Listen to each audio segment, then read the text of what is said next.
তিস্তা ইস্যুতে বিএনপি আন্দোলন করছে এবং গতকাল থেকে শুরু হয়েছে 2 দিন ব্যাপী। আজকে তিস্তা বাঁচাতে উত্তরের 5 জেলায় অবস্থান, বড় বড় শোডাউন করছে। এর একটি আন্তর্জাতিক প্রেক্ষাপট আছে। তিস্তা ব্যারেজ নির্মাণ নিয়ে চীনের একটি আগ্রহ ছিল এবং তারা অনেক দূর কাজও এগিয়েছিল। হঠাৎ করেই শেখ হাসিনা বেঁকে বসেন এবং ভারতের কথায় সেই তিস্তা ব্যারেজ নির্মাণ প্রকল্পে আর অগ্রসর হয়নি। ভারত যেভাবে চেয়েছে যে যদি ব্যারেজ করতে হয় ভারতই করবে, তখন বলা হচ্ছিল যেখানে তারা তিস্তার পানি বন্টন চুক্তি করছে না সেখানে তারা ব্যারেজ নির্মাণ করবে কিভাবে। যদি ব্যারেজই নির্মাণ করতো তাহলে তো তিস্তার পানি বন্টন বা তিস্তার পানি চুক্তির দরকার হতো। তার মানে এটা ফলস বিষয়, মানে চীনকে ঢুকতে না দেওয়ার একটা সিদ্ধান্ত হচ্ছে ভারতের। ভারত এটা মনে করে যে তাদের এটা নিরাপত্তার জনিত একটি সমস্যা হবে যদি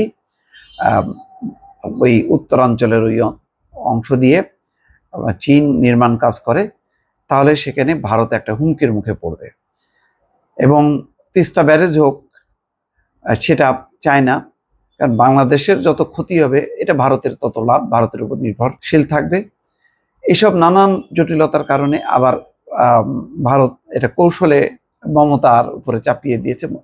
পশ্চিমবঙ্গের মমতাও মনে করেন যে যদি তিস্তা ব্যারেজ হয় বা পানি বন্টন চুক্তি হয়, বাঁধ নির্মাণ হয়, তাহলে পশ্চিমবঙ্গ শুকিয়ে যাবে, পশ্চিমবঙ্গের কৃষকরা ক্ষতিগ্রস্ত হবে। তো মমতা বিরোধী বারবার যখন মোদীকে বলা হয় বলে যে আমাদের তো কোনো সমস্যা নেই, সমস্যা হলো ওই মমতা বন্দ্যোপাধ্যায়। এই চলছে গত 15টা বছর, যার জন্য তিস্তার পানি বন্টন চুক্তি হয়নি এবং ওই না অবস্থায় চলে গেছে। এর মধ্যে চীন একটা প্রস্তাব দেয় তিস্তা ব্যারেজ তারা নির্মাণ করে, ঠিক আছে।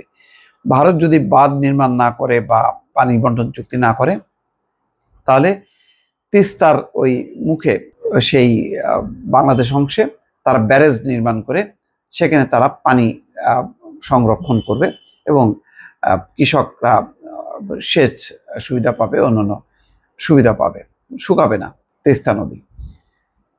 ভারত এটি শোনা মাত্রই তারা বেঁকে বসে এবং তারা কোনোভাবেই তিস্তা ব্যারেজ নির্মাণে চীন এটা পাক বা নির্মাণ করুক এটা তারা চায় না। এবং লাস্ট খুব ন্যাক্কারজনকভাবে সে ওই ভারত সফরের পর, দ্বাদশ জাতীয় সংসদ নির্বাচনের পর, আমিন নির্বাচনের পর ভারত সফরে যে মোটামুটি দাস্তক্ষত দিয়ে আসে যে না, এটা চীনকে দেওয়া হবে না। যার কারণে কিন্তু চীন সফরটা একেবারেই বেজ্জতি রকম হয়েছে। চীন বিন্দুমাত্র আগ্রহ দেখায়নি এবং সামান্য কিছু অর্থ সহায়তার কথা বলছে, যেটা খুবই হাস্যকর। তখন বলা হচ্ছিল যে এই টাকা তো সালমান রহমানের কাছে চাইলেই সালমান রহমান জোগাড় করে দিতে পারত। এরকম কত মানে 5-7 হাজার কোটি টাকা বা এরকম, আমার ঠিক এখন মনে নেই, বা 1,500 কোটি 2,000 কোটি টাকা এরকম ফিগারটা ছিল আর কি। তো অপমানিত হয়ে শেখ হাসিনা মোটামুটি সফর মানে সংক্ষিপ্ত করে চলে আসে। এখন চীন উদ্যোগী হয়েছে যে সেই ব্যারেজ নির্মাণে এবং ইতিমধ্যে সেই ফাইল যতটুকু শোনা যায় অনেকখানি অগ্রসর হয়েছে। প্রাথমিক একটা চুক্তি হয়তো সম্পাদন হয়েছে। বিএনপি এই সুযোগটা নিতে চাচ্ছে রাজনৈতিকভাবে। তারা এই ইস্যুটাকে পপুলার করছে, তারা রাজনৈতিকভাবে এটার একটা ওই অঞ্চলের মানুষকে উজ্জীবিত করছে যে তারাও যাতে এগিয়ে আসে এই এবং একটা তিস্তা ব্যারেজ নির্মাণ হোক এবং তাদের পানি দরকার। এই ইস্যুতে যদি ওই অঞ্চলের উত্তরাঞ্চলের মানুষ যদি সোচ্চার হয় তাহলে দুটি লাভ হবে।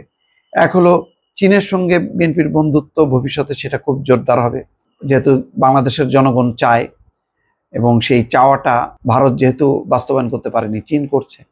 ফলে এটি চীনের সাথে বিএনপির যে দাবি, তার ফলে মানুষের যে চাহিদা সেইটা পূরণের ফলে একটা রাজনৈতিকভাবেও সুনাম অর্জন করবে বা মানুষের একটা সমর্থন পাবে বিএনপি। এই নানা রকম হিসাব নিকাশে এখন তিস্তা ইস্যুটা একটা মেইন স্ট্রিম, একটা পলিটিক্স হিসেবে সামনে চলে আসছে। আজকে তিস্তা নদীর পানির ন্যায্য হিস্যা আদায় ও তিস্তা মহাপরিকল্পনা বাস্তবায়নের, দেখেন তিস্তা নদীর পানির ন্যায্য হিস্যা আদায় এটা ভারত, আর হচ্ছে তিস্তা মহাপরিকল্পনা, মানে ব্যারেজটা উল্লেখ করা হয়নি কিন্তু তিস্তা মহাপরিকল্পনা মানেই হচ্ছে ওই ব্যারেজ নির্মাণ। তিস্তা মহাপরিকল্পনা বাস্তবায়নের দাবিতে তিস্তা নদী রক্ষা আন্দোলনের ডাকা 2 দিনব্যাপী অবস্থান কর্মসূচির প্রথম দিনে বক্তব্য দেন বিএনপির মহাসচিব মির্জা ফখরুল ইসলাম আলমগীর। গতকাল লালমনিরহাটের তিস্তা রেল সেতু এলাকায় বিশাল সমাবেশ, এবং এটা খুব সঠিক সময়ে একটা ভালো একটা কর্মসূচি নিয়েছে।